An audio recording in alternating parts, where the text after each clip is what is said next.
They have to know if they go independently without agreement of the national government, they are no longer in the European Union.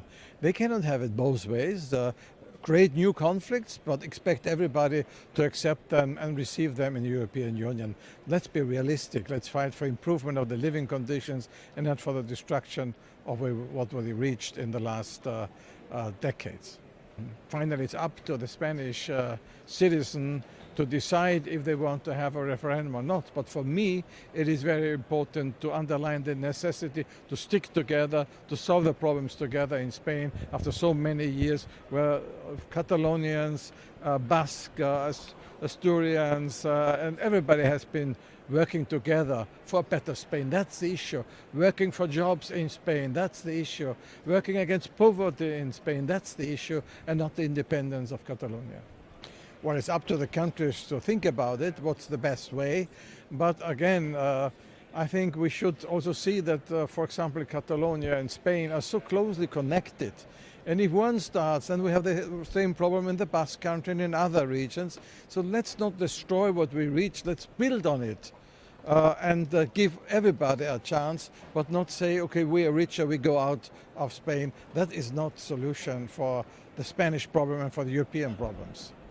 Coming from a country, myself, Austria, which is a federation of different regions, I'm very much for federation and federative character, but at the same time, my message only can be you cannot do it alone. You have to stick together with your friends and your colleagues in Europe to overcome the splits and the differences, and the future is in Europe.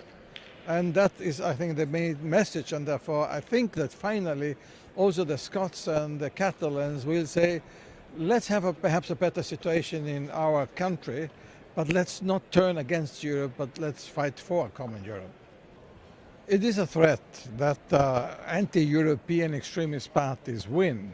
Not everybody who is critical about Europe is anti-European, but some of these parties are really against Europe, against its institution, against European policies, and against Europe bringing some new innovative energy into the European Union. And that is the danger, that they will destroy what we built up, what our fathers and mothers built up after the Second World War. We have to defend it, but also looking and demonstrating the weaknesses, the failures of Europe today. Not in order to destroy it, but to build a better Europe, a Europe that works for the citizen. At least Socialists and Democrats have a candidate. Others still have to look for a candidate. We have one which can be presented immediately. And I think it's a good chance that he helps for Socialists and Democrats to win the next European election. It's one asset we have, and we will play with that asset as far as we can.